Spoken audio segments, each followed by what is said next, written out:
Your pain is real, but most of your mental suffering comes not from life itself, but from believing every thought that passes through your mind.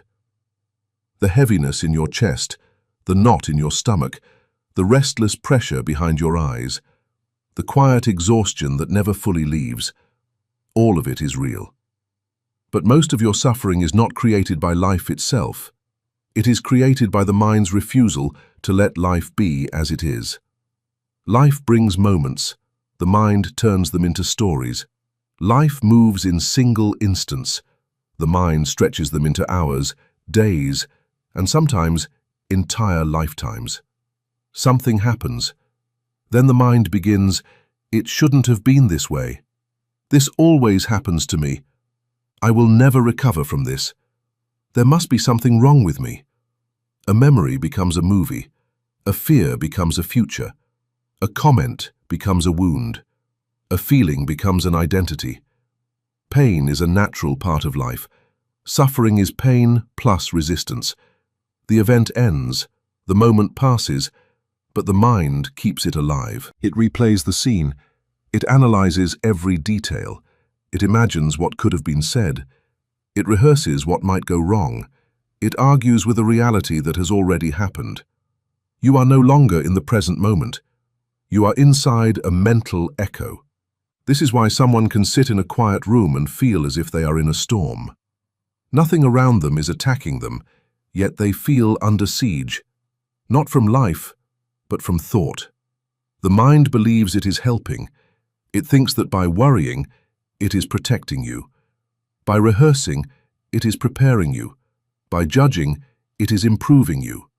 In truth, much of the time, it is only tightening the knot inside you. A thought repeated enough times begins to feel like truth. A story repeated enough times begins to feel like fate. A role repeated enough times begins to feel like who I am.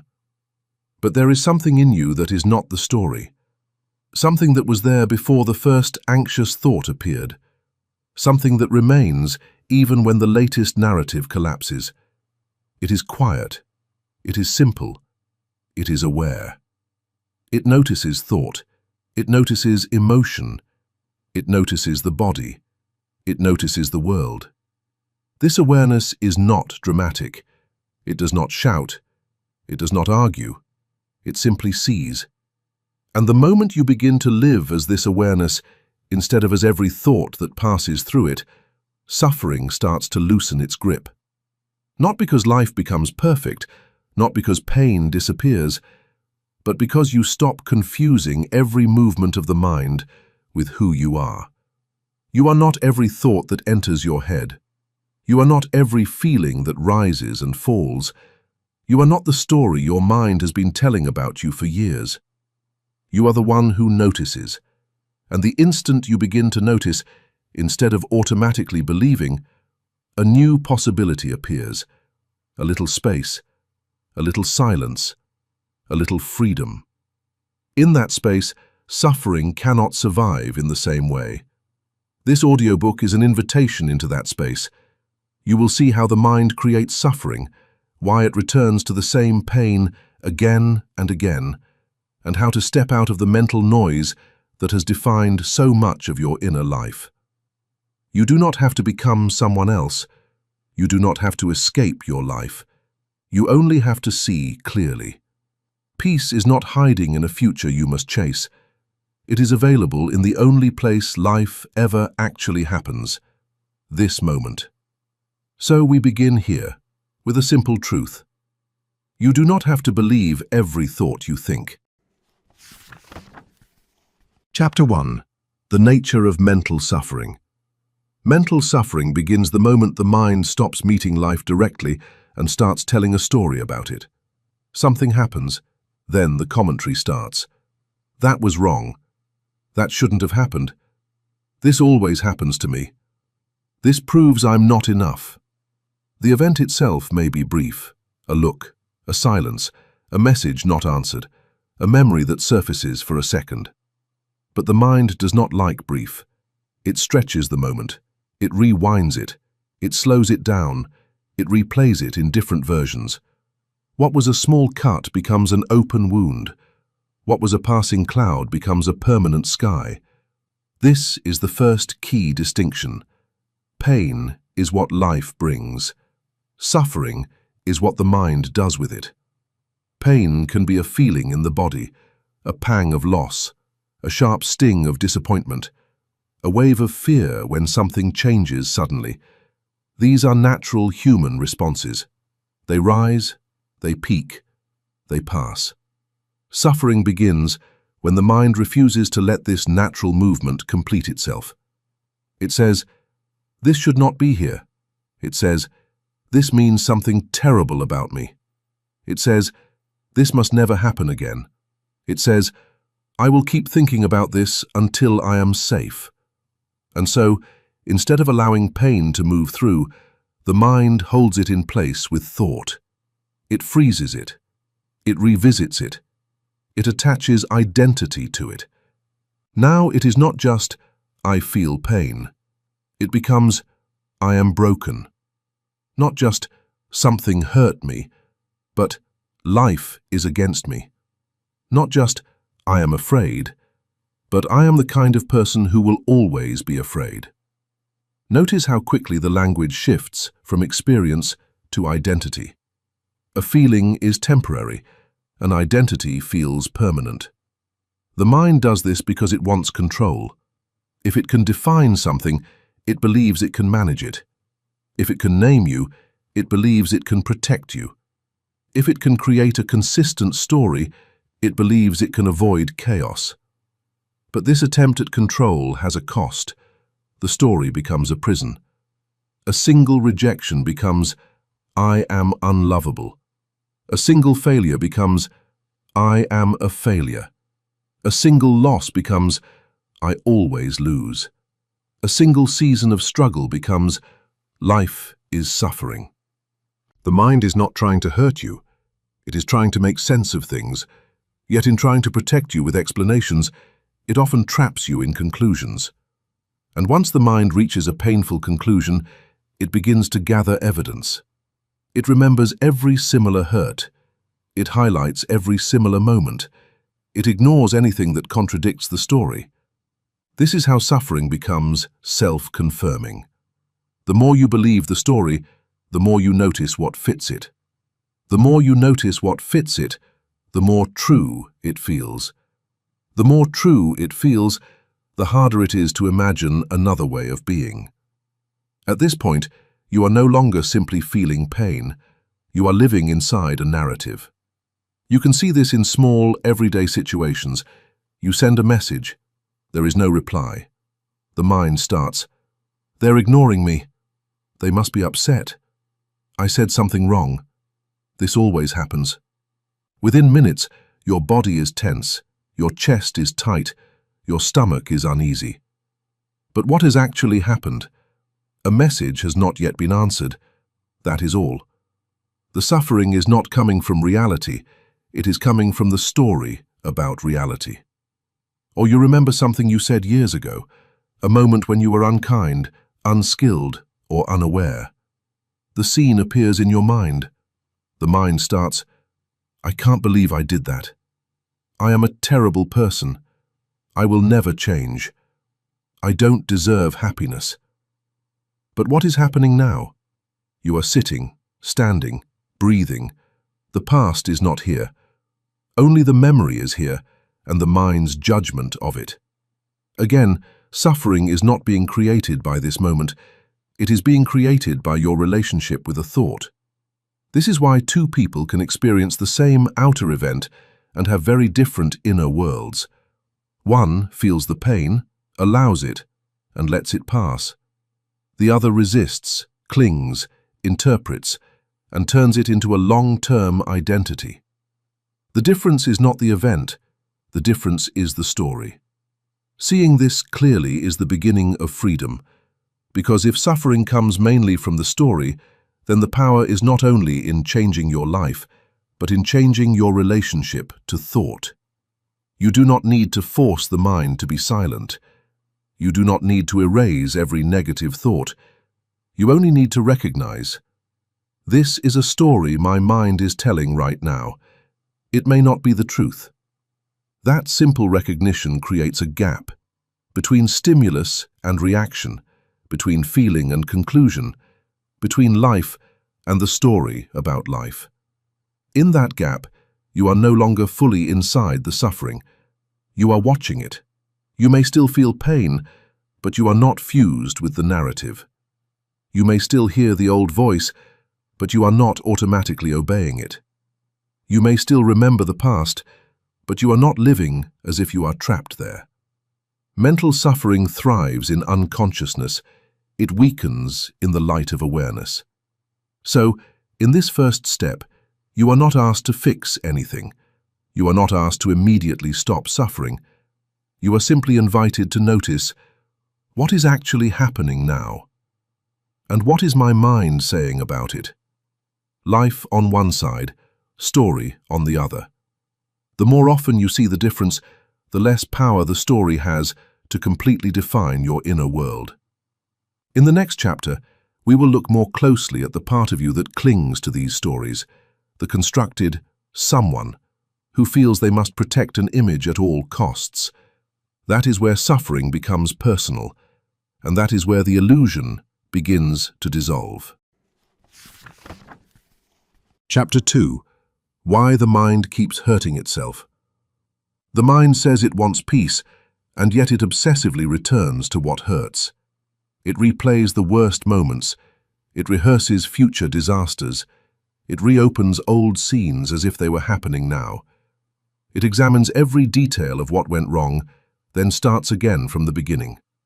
From the inside, this can feel like intelligence, like responsibility, like being realistic. But much of the time, it is simply the mind keeping itself busy with pain. Why? Because the mind confuses thinking with safety. If I keep going over this, I won't be surprised again. If I keep worrying, I'll be prepared. If I never stop analyzing, I'll finally understand. If I stay tense, nothing will catch me off guard. To the mind, stillness feels risky, silence feels suspicious, letting go feels dangerous. So it clings to what it knows, more thinking, even if the thinking hurts. This is one of the core illusions of mental suffering. The mind believes it is protecting you by replaying your pain. The reality is very different. A painful event usually has a clear beginning and end. But when the mind keeps reviving it in thought, it becomes a continuous presence. Instead of one moment of pain, you live in an ongoing atmosphere of pain.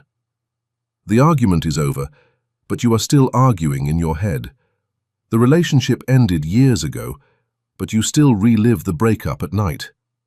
The mistake was made once, but you punish yourself for it every week. The mind is not reacting to life as it is now. It is reacting to a memory, an image, a possibility, a story. And because you feel the emotion in your body, the story feels real. The heart races, the chest tightens, the stomach churns, the muscles tense. The body does not always distinguish between what is happening and what is being imagined. So the mind's movie produces a real physical response. This convinces the mind even more. See? I am right to be afraid. Look at how intense this feels. And so the loop strengthens. Thought creates emotion. Emotion confirms thought. And the cycle repeats. There is another layer. The mind also builds identity out of suffering. It doesn't just say, I am in pain. It says, this is who I am. I am anxious. I am damaged. I am unworthy. I am the one who always gets hurt. I am the one who must stay on guard. These are not just descriptions. They become roles you inhabit. And once the mind has created a role, it will try to keep it alive. It seeks out situations that confirm the story. It notices evidence that supports the identity. It ignores or dismisses any experience that contradicts it. If the story is, I am unlovable, the mind will focus on every rejection and overlook genuine care. If the story is, "I am a failure," the mind will highlight every misstep and minimize every success. If the story is, "The world is unsafe," the mind will scan for threat and miss moments of support and beauty. It is not that life is only rejecting, failing, or unsafe. It is that the mind has chosen a lens, and through that lens, suffering looks like truth. This is how the mind ends up hurting itself. It becomes loyal to the very story that causes it pain. There is comfort in familiarity, even when the familiar is painful. The mind would rather stay in a known discomfort than step into an unknown peace. Peace is quiet. It has no drama. It has no crisis to solve. It has no storyline. To an unsettled mind, peace can feel empty at first. So when life becomes peaceful for a moment, the mind often rushes to fill the space.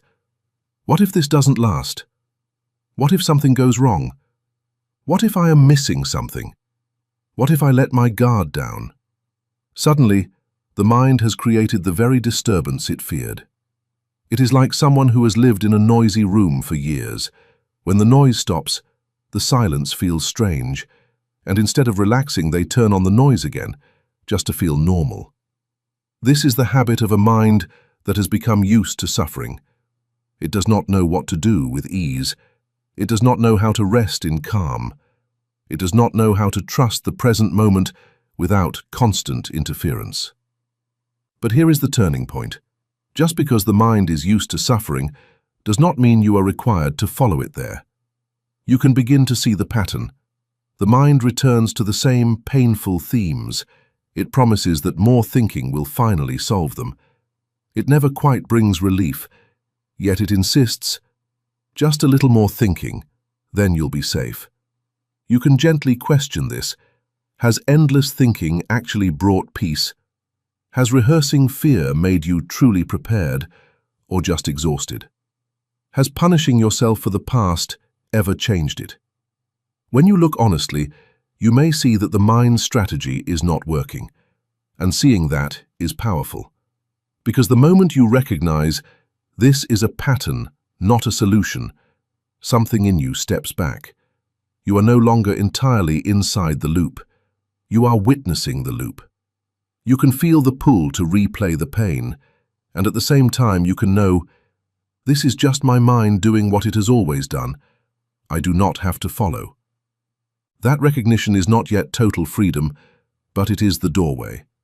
You begin to separate your sense of self from the mind's habits. You begin to see that the mind is a tool, not a master. You begin to sense that there is a deeper presence in you that does not need suffering to feel alive. In that presence, you can let the mind be as it is, without feeding it. You can feel the urge to revisit the wound and choose to breathe instead. You can notice the old story rising and let it pass like a cloud.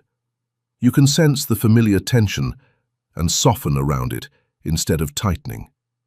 The mind may still try to hurt itself in the old ways, but now there is someone watching, and what is watched clearly loses some of its power. In the next chapter, we will meet the part of you that feels most threatened by this freedom, the constructed self-image that believes it would disappear if you stopped suffering. That is the someone your mind is constantly trying to protect. Chapter 3. The False Self. There is a reason the mind clings so tightly to its stories of suffering. Those stories are not just about what happened, they are about who you believe you are. The mind is not only thinking, it is constructing someone. A me made of memories, a me made of opinions, a me made of wounds and victories, praise and blame, success and failure. A me that must be defended at all costs. This is the false self. It is not evil, it is not your enemy. It is simply a collection of thoughts and impressions that have been repeated for so long, it now feels like a solid person. I am this kind of person. I am not that kind of person. I always do this. I never do that. I am the one who was hurt. I am the one who must be strong. These statements create a shape, a mental outline of me. The mind then spends much of its energy trying to protect and confirm this image. If the image is, I am strong, any sign of vulnerability feels like a threat. If the image is, I am kind, any moment of anger feels unbearable. If the image is, I am broken, any moment of ease feels suspicious. If the image is, I am the victim, any act of empowerment feels unfamiliar. So the mind bends reality to fit the image. When something happens, it does not simply see the event. It asks, what does this mean about me? How does this affect my story? Does this confirm who I think I am, or threaten it? If it confirms the image, the mind feels temporarily safe. If it threatens the image, the mind reacts with strong emotion. This is where mental suffering becomes intense. Because life is constantly moving, changing, shifting, it does not always respect the roles the mind has written. People do not always see you the way you see yourself. Plans do not always unfold according to your script. Others do not always play the part your story assigned them. And every time reality does not support the image, the mind feels under attack. It interprets ordinary life as a personal insult. A suggestion becomes criticism.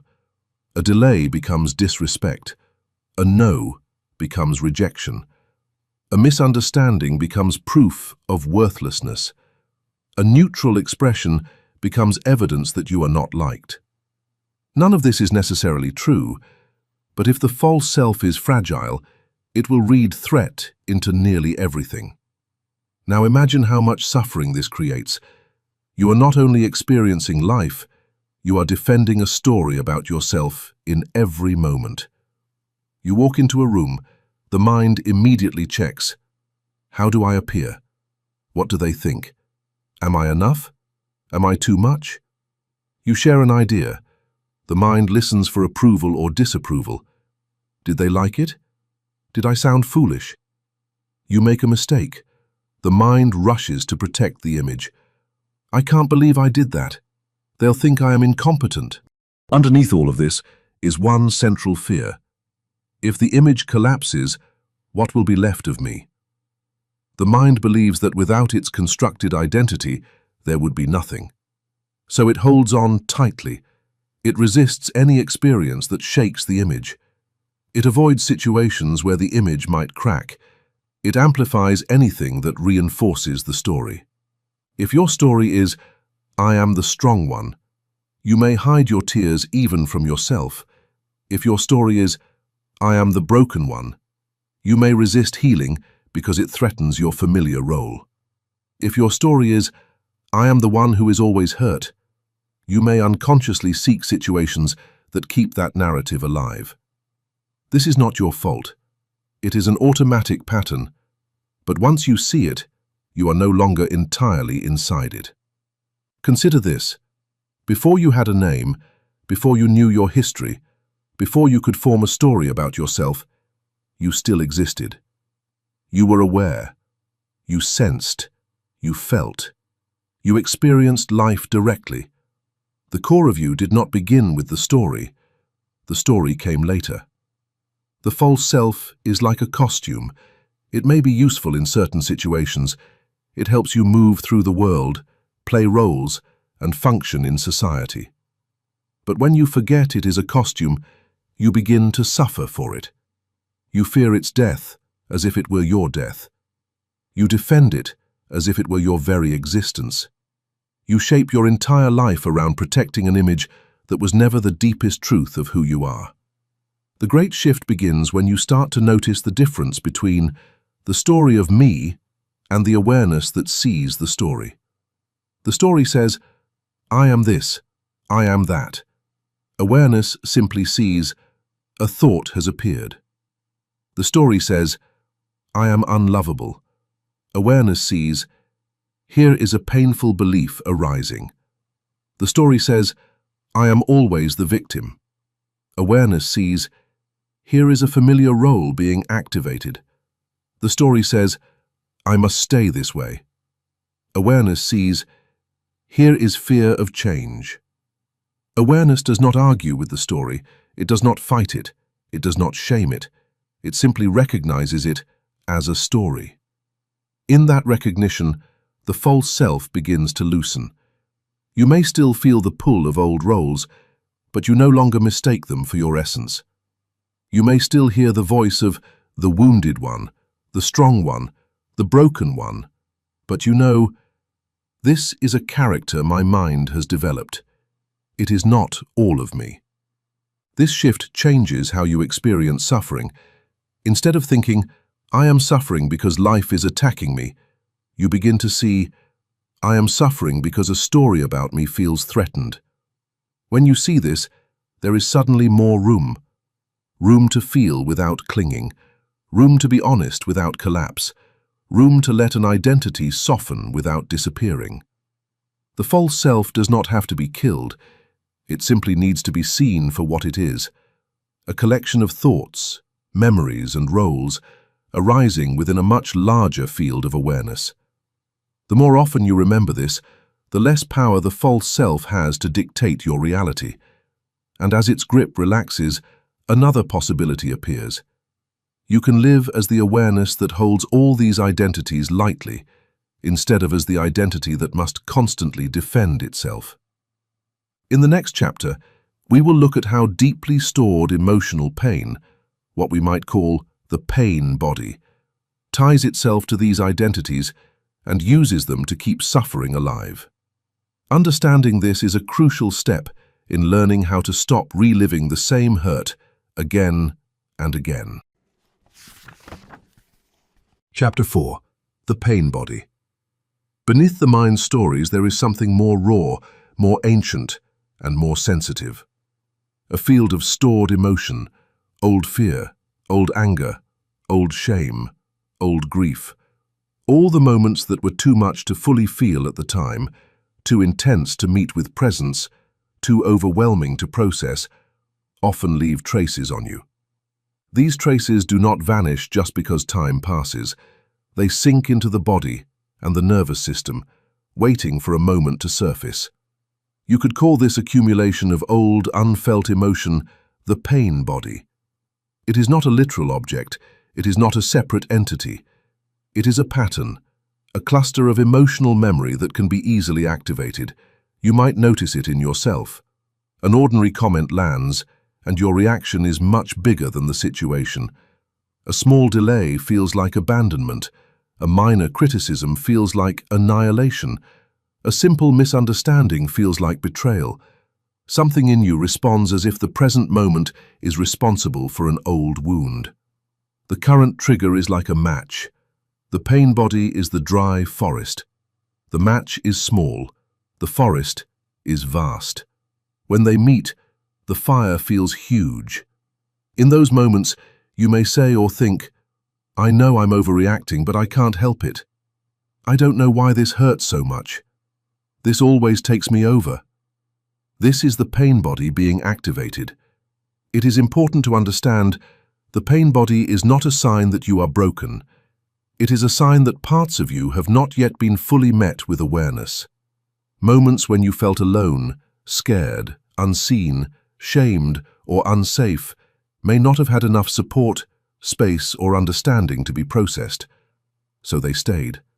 The mind then built stories around them. I will never trust again. I must always protect myself. I am not lovable. I am not safe. I am not enough. The pain body holds the emotional charge. The mind holds the narrative. Together, they recreate suffering. When the pain body is quiet, the mind's stories may soften. Certain thoughts do not grip you in the same way. You can see them, but they do not pull you under. When the pain body is active, those same thoughts feel undeniable. They are not just thoughts, they feel like reality. Everyone leaves. Nothing works out. No one understands me. I will always be this way. If you look closely, you will see that when these thoughts appear, there is often a familiar sensation in the body. Tightness in the chest, pressure in the throat, heaviness in the stomach, tension in the jaw, a sinking feeling in the heart. The body is speaking. The pain body is not intellectual. It is experienced as intensity. When it activates, your nervous system may react: fight, flight, freeze, or collapse. You may find yourself wanting to argue, defend, attack, run, shut down, or disappear. In these moments, the mind usually takes sides with the pain body. It looks for reasons to justify the emotional storm. It recalls every similar experience. It builds a case. She always does this. They never appreciate me. This is just like before. This is who I am. Now the pain is not just an internal wave, it becomes a full identity and a full story.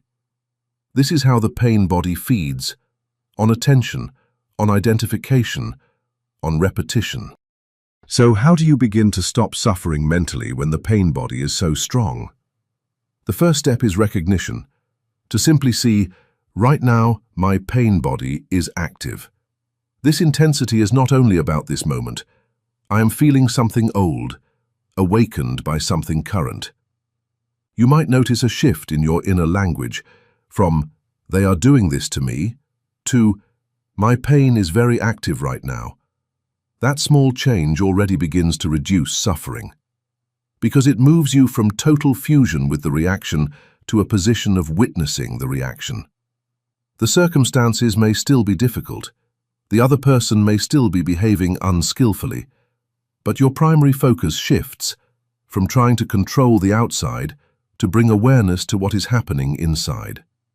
In practice, this can look like feeling the tightness in your chest without immediately explaining it, noticing the urge to lash out and pausing before acting on it, observing the stories racing through your mind and recognizing them as old patterns, not fresh truth. Allowing the emotion to be felt as energy in the body instead of turning it into new accusations or conclusions. This is not about suppressing the pain body. Suppression only pushes it deeper. This is about staying present with it without letting it take over your actions or your identity. You might say inwardly, "Yes, pain is here. Yes, this feels intense. Yes, this is familiar. And yes, I can be with it as awareness." The pain body feeds on unconsciousness. It weakens in the light of conscious presence. It does not disappear instantly, but when you stop fueling it with more stories, when you stop using it to define who you are, when you simply feel it as a sensation, something miraculous begins to happen. The old energy starts to move. Tears may come. Shaking may come. A feeling of emptiness may appear once the wave passes. This is not a failure. It is a release. Every time you meet the pain body with awareness instead of an automatic reaction, you loosen its hold. You reduce its power to hijack your mind and your life. Over time, the same triggers hurt less. The same patterns arise more faintly.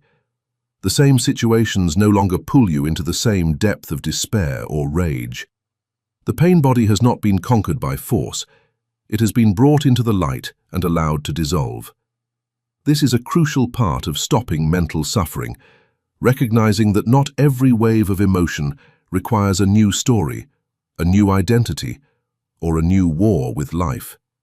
Sometimes it only requires your gentle, present awareness. In the next chapter, we will explore the key to transforming all of this: presence, the simple, living awareness that allows pain to be felt without becoming suffering, and thought to be seen without becoming a prison. Chapter 5. Presence, the end of the loop. Up to now, we have looked at how the mind creates suffering through stories, identities, and the activation of the pain body. But none of this is the final word, because there is something in you that is not the story, not the identity, not even the pain. Something that has been here quietly, through every high and every collapse, through every success and every failure, through every story the mind has ever told. That something is presence. Presence is the simple, alive awareness of this moment, not the idea of this moment, not the judgment of this moment, not the story about this moment, just this. The sound in the room, the feeling of your breathing, the weight of your body, the sense of being here. Presence does not argue, it does not compare, it does not demand that reality be different before it can be accepted. It allows what is here to be seen. This might sound abstract, but presence is actually the most direct experience you can have. If you pause right now just for a moment and notice your breathing, you have already tasted presence. If you feel the contact between your body and the chair, the floor, or the bed, that is presence. If you notice the sounds around you, the subtle hum, the distant noises, the silence between them, that is presence. Presence is not something you have to create. It is what remains when the mind's noise softens, even a little. Why is presence so important for ending mental suffering? Because suffering, as we have seen, lives mostly in time. In the past, what happened to me? What I did wrong? What they did wrong? What I lost? Or in the future, what might go wrong? What I might lose? How I might fail? How I will be hurt? The mind travels endlessly between these two worlds, the remembered past and the imagined future. But life itself is always happening now. Your breath is now. Your heartbeat is now. Your actual experience is now. When you shift attention out of the story and into presence, you step out of psychological time. The past may still exist as memory, the future may still exist as possibility, but they no longer dominate your inner world in the same way. In presence, the question is no longer, what did this mean about me back then? Or, what will this mean for me later? The question becomes, what is truly here in this moment? You might notice the chair beneath you, the air on your skin, a sound in the distance, the rise and fall of your chest, and perhaps alongside all of that, a thought, a feeling, a sensation, all of it appearing within presence. This changes your relationship to suffering. Instead of being lost inside the thought, you are aware of the thought. Instead of being consumed by the emotion, you are aware of the emotion. You become the space in which experience arises, not just the contents of the experience. This is not a concept to be believed. It is something to be felt. For a moment, imagine that your awareness is like the sky. Thoughts are clouds. Some are light and gentle, some are dark and heavy.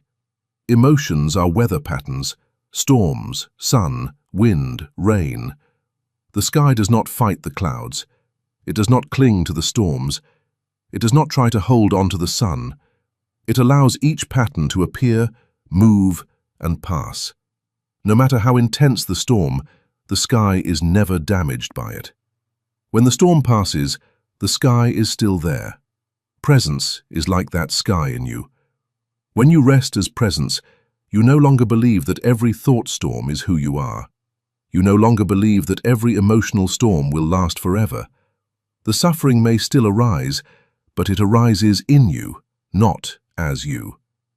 Even a small glimpse of this can change everything. You may be in the middle of a familiar loop, worrying, replaying, judging, contracting, and then something pauses. You take a conscious breath. You feel your feet on the ground. You notice the tension in your shoulders. You become aware of the thoughts racing by. In that instant, you are no longer completely merged with the mind. You are watching. The loop has not fully disappeared, but you are no longer its prisoner. Presence does not require you to push thoughts away. It does not require you to force your mind to be blank. It simply invites you to include thoughts and feelings in a larger field of awareness. I see you, worry. I see you, fear. I see you, sadness. I feel you in my body. And I am also the one who is aware of you. This subtle shift is the essence of ending mental suffering, not by erasing all pain, but by no longer building a false self around it. and no longer losing yourself inside it. From presence, you can respond instead of react. You can feel without collapsing into identity. You can hold your experience with kindness instead of treating it as proof that something is wrong with you. The more often you return to presence through breath, body, sound, stillness, the less grip the mind has to drag you into past and future stories. Presence does not solve every life situation instantly, but it changes how you experience every situation. It replaces unconscious struggle with conscious seeing, and in that seeing, suffering cannot maintain the same intensity. In the next chapter, we will explore surrender, not as weakness or passivity, but as the natural outcome of presence, the willingness to stop fighting what already is, so that your energy can shift from inner war to clear, wise action. Chapter 6. Surrender. Ending the inner fight. When presence begins to grow in you, something surprising appears. You see how much of your suffering has come from fighting what already is, not from what happened, but from the inner argument with what happened.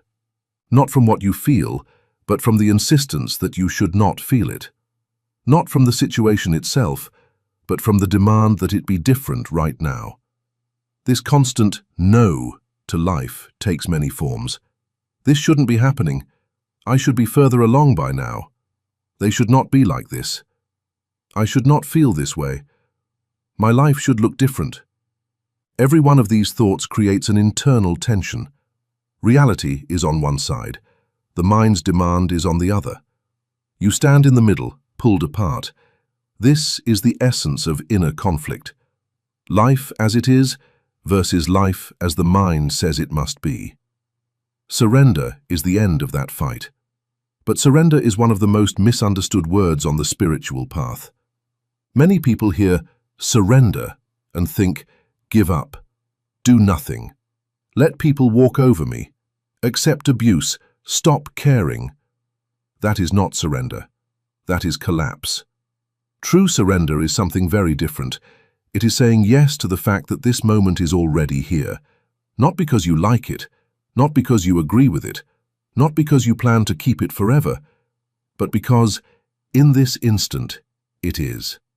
Your resistance cannot undo what has already arrived. If the feeling is here, it is here. If the situation is happening, it is happening. If the past occurred, it occurred. Surrender is simply dropping the inner argument with what is already true. The mind fears this.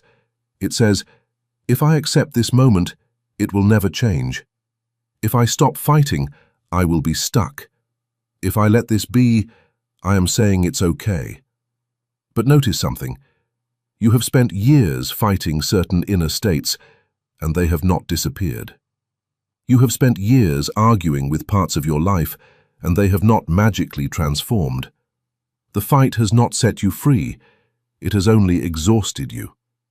Surrender does not mean, this will never change. Surrender means, I will no longer waste energy resisting that it is here right now. From that clarity, you may act more intelligently. Acceptance of the present is not passivity about the future. You can fully acknowledge, yes, this is how it is in this moment, and still decide, and I will move, speak, or choose differently from here. In fact, real, wise action becomes possible only after surrender, because as long as you are at war with reality, your actions are driven by panic, denial, or ego defense. When you stop fighting what is, your vision clears. You can ask simple, grounded questions. What is actually happening now? What can I do from here, if anything? What is not in my control in this moment? What small, honest step is possible? This is the power of surrender.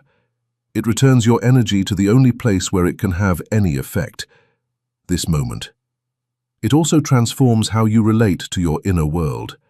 When a painful emotion arises, surrender sounds like, yes, this is here. When anxiety appears, yes, Anxiety is present right now. When sadness comes, yes, sadness is being felt. You are not approving or disapproving, you are simply allowing reality to be seen. Paradoxically, this gentle yes often softens the very states you are fighting. What we resist tends to persist. What we allow can move. If you watch carefully, you will see, when you say no to a feeling, the body tightens, the mind becomes more active, the emotion feels more solid. When you say a simple inner yes, yes, this is what is here now, the body may soften. There is more space. The feeling can breathe. You are no longer adding a second layer of suffering on top of the first. The first layer, the raw human feeling. The second layer, this should not be here. This means something is wrong with me or my life. Surrender dissolves the second layer. You are left with what is real: sensation, emotion, movement. These can be met, felt, and allowed to pass. It is important to see that surrender is always to this moment, not to an entire future. You are not saying, I accept that I will suffer forever. You are saying, in this breath, I accept what is already here. You are not saying, I will remain in this situation no matter what.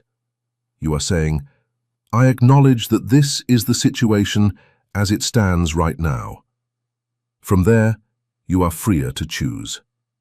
Sometimes, surrender will lead to stillness, simply being with what is. Sometimes, surrender will lead to action, a boundary, a conversation, a change. But the action will come from clarity, not from blind reactivity. You begin to live less from how I think life should be, and more from how life actually is right now and what truth calls for next. Surrender is the inner posture that ends the war with reality. It does not remove every challenge from your life. It removes the constant inner friction that made those challenges feel unbearable. Instead of collapsing into helplessness, you stand in quiet alignment with what is, and let your next step arise from that grounded place. In the next chapter, we will bring all of this down into daily life with simple, repeatable practices, ways to gently train your attention, loosen the grip of the mind, and make presence and surrender a natural part of your everyday experience. Chapter 7. Daily Practice for Inner Freedom. Understanding all of this is powerful, but your life will not change because you understand it once. It changes because you practice seeing differently, again and again. The mind has been rehearsing suffering for years. You are now learning to rehearse something new: awareness, presence, and gentle honesty. This does not require dramatic rituals. It requires small, consistent shifts. 1. The pause, interrupting the loop. The most important practice is also the simplest. Pause. You notice the familiar spiral starting, the worry, the replay, the self-attack, the tightening in your body. Instead of following it automatically, you insert one small break. You pause. One conscious breath. In, out, feeling the air move through your body. In that brief moment, you are making a new choice. You are no longer fully owned by the old pattern. You can quietly say inwardly, pause. Wait. Let me see clearly. You are not yet trying to fix the thought. You are simply refusing to be swept away instantly. This small interruption weakens the habit of unconscious suffering. 2. Name it, shifting from I am to I notice. The next step is to bring language back under your control. The mind likes to say, I am anxious, I am depressed, I am a failure, I am broken. These phrases fuse your identity with your current state. You can gently shift this. Instead of I am anxious, try anxiety is here. Instead of I am broken, try a lot of pain is moving through me right now. Instead of I am failing, try, fear of failure is very strong in this moment. This is not a trick or affirmation. It is more accurate. You are not anxiety. You are the awareness experiencing anxiety. You are not the story. You are the one who can see the story. By changing I am to I notice, you reclaim your sense of self from temporary states. 3. Feel first, think later. When suffering is strong, the mind rushes to explain it. Why do I feel this way? What does it mean? Who is to blame? How do I stop this? But often, the emotion does not need more explanation. It needs to be felt. A simple practice: bring attention from your head into your body. Notice where the emotion lives. Chest, throat, stomach, jaw, shoulders. Describe it silently in very simple terms. Tight, hot, heavy, buzzing, empty. Breathe into that area without trying to change it. You are not analyzing the feeling. You are allowing it to be sensed directly. When you do this, something shifts. You leave the mental story and return to the raw experience. The feeling may grow in intensity for a moment. Then, as it is allowed, it often begins to soften or move. You may notice subtle waves, pulses, changes. That is energy releasing. Thoughts may still arise around it. You can let them pass, like background noise, while you keep attention gently in the body. 4. Ask one honest question. When you feel trapped in a mental loop, you can ask yourself a single, clear question. What is actually true right now, in this moment, without my story? You might find, right now I am sitting or lying down. Right now I am breathing. Right now there is a tightness in my chest. Right now there is a thought saying, this will never end. Right now that is just a thought. You are not denying your experience. You are separating facts from interpretation. Fact: there is a bill I need to pay. Story: I am doomed. I will never be okay. Fact: this person didn't respond yet. Story: they don't care about me. I'm always ignored. Fact: I feel sadness. Story: I will always feel this way. By returning to what is actually true in this moment, you weaken the mind's habit of turning everything into an absolute, eternal verdict. 5. One conscious breath, many times a day. Presence grows through repetition. You do not need an hour of meditation to begin, though that can be helpful. You can start with a few seconds many times a day. Pick a simple anchor. One full breath while you wash your hands. One full breath before you open a message. One full breath when you sit down and when you stand up. One full breath before you speak in a difficult conversation. During that one breath, do nothing else. Just feel it. In, out, here. These small moments accumulate. They train your system to return to presence more easily. They create a new default, from constant mental noise to more frequent pockets of stillness. 6. Evening honesty, seeing the patterns gently. At the end of the day, you can take a few minutes to look back with gentle curiosity, not judgment. Ask yourself, when did I suffer the most today? What was I believing in that moment? What story was my mind telling about me or about life? What did I feel in my body? You are not doing this to criticize yourself. You are learning your own mind. You may start to see patterns. Every time I feel ignored, the story "I don't matter" appears. Every time someone is disappointed, the story "I am a failure" activates. Every time I feel uncertain, the story "I am not safe" takes over. This awareness turns blind suffering into conscious seeing, and what you see clearly, you are less likely to be ruled by. 7. Small kindness toward yourself. Mental suffering often grows on a foundation of inner harshness. The voice that says, "You shouldn't feel this. You're weak. You're behind. You're wrong." As you practice presence, you can begin to introduce a different tone. Not fake positivity, not forced affirmations, but simple kindness. When you notice suffering, you might say inwardly, "This is hard for me. It makes sense that I feel this way. I am doing the best I can with what I know right now. It's okay to be human." These simple phrases soften the inner environment. They make it safer for pain to be seen without being turned into a rigid identity. They also align you with reality. You are human. You are learning. You have been carrying a lot. Kindness is not self-indulgence. It is the soil in which real change can take root. None of these practices are about becoming perfect. They are about becoming present. Bit by bit, you are training your system to pause instead of react, feel instead of just think, observe instead of automatically identify. This is how mental suffering begins to lose its constant hold on your life, not through one grand breakthrough, but through many small moments of awareness.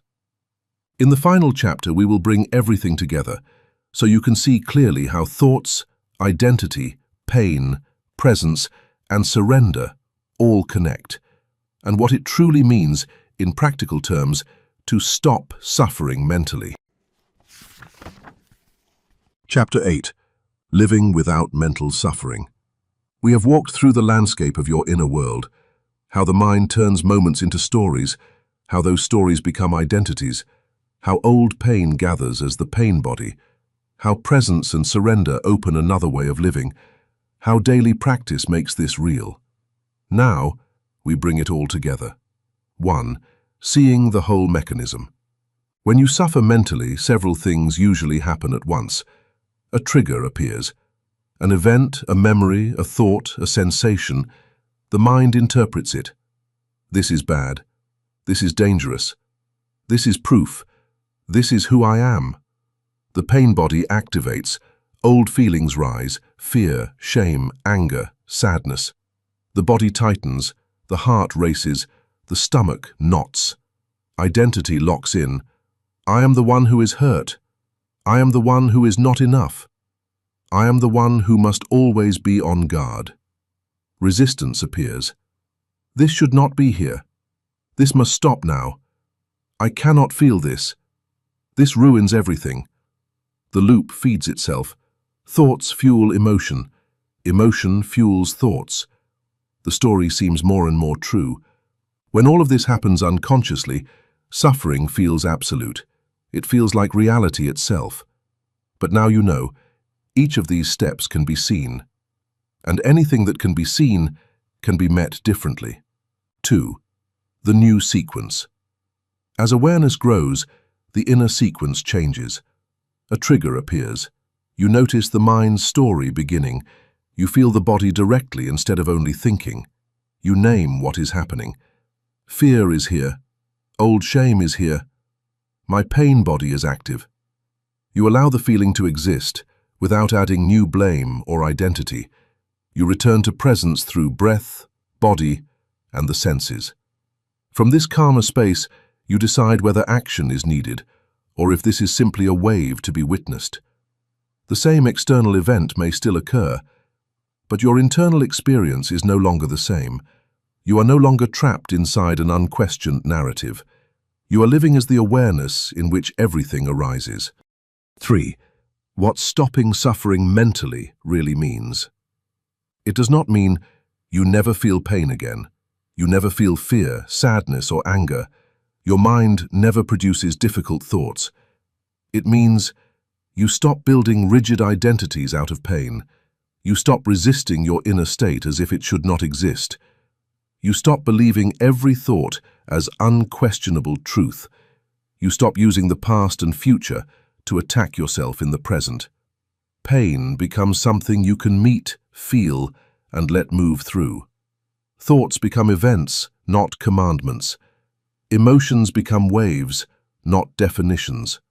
Life becomes a series of living moments, not just a mental courtroom. Suffering does not vanish overnight, but it loses its constant, unconscious dominance.